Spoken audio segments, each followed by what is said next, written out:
simple beginner-friendly makeup look.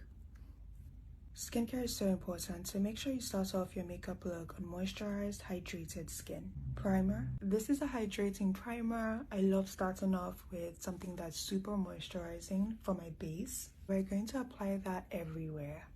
Foundation. Blend. My technique actually is using a brush first, and if I like, a beauty blender after. A shade match. Beautiful. Concealer.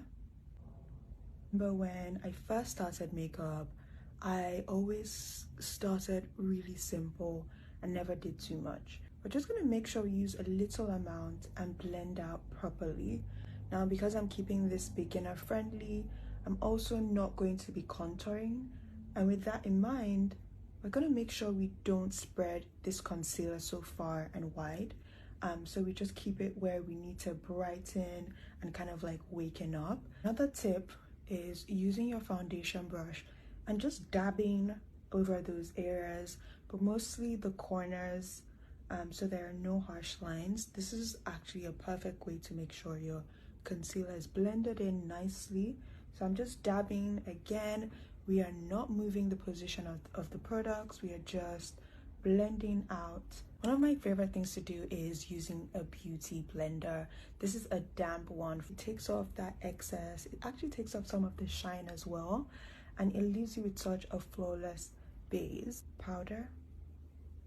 I really like to go pretty soft and light, and then I can go in again with a more fluffier brush. Don't want to put too much pressure so you're not moving any product.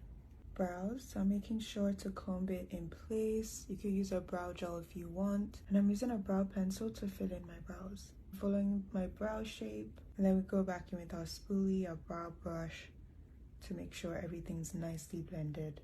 If you notice you have a bit of creasing, you could just go back in with some more powder. Mascara, lip liner. If you want, you can use a brown lip liner. I like black. Lip gloss, setting spray. This is to make sure your makeup lasts all day and also to remove the powdery look so it looks even more natural. Just wait for that to dry down. My final tip is to go over with some powder. There you go, a simple beginner-friendly makeup look. I look incredible. I hope this was helpful. Bye!